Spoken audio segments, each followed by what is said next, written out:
একদিকে যেমন আমার এই অমলাবতীর রাজবাটিকার সভা পাই পারিজাত পুষ্পদাতা, অপরদিকে আমার এই অমলাবতীর রাজবাটিকার সভা পাই অনিরুদ্ধ ঐশ্বরের নৃত্য গীতে। ইতিপূর্বে আগমন হয়েছিল স্বর্গের সকল দেবদেবী।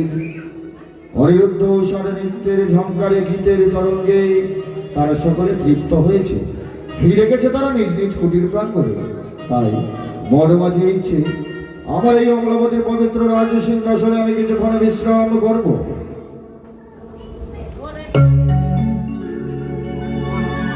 এই তো আজ আমি ছুটে এসেছি সেই ইন্দ্রদেবের কাছে।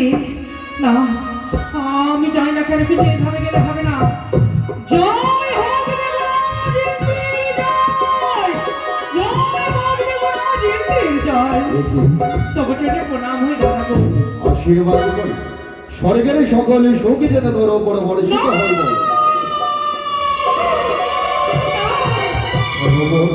আরে তোমরা আমায় এইভাবে আশীর্বাদ করে রাখো দাদা। দাদা জীবনকে আশীর্বাদ করবে তাতে তুমি সন্তুষ্ট নও বোন? কেন জানো? কেন বোন?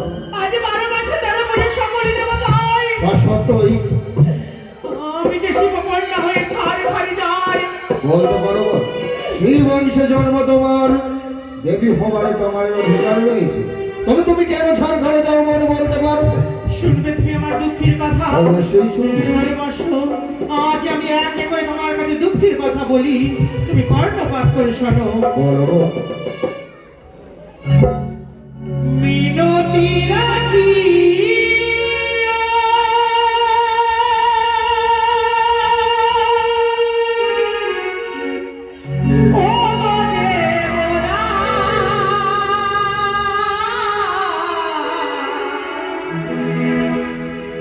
মিনতি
রাখি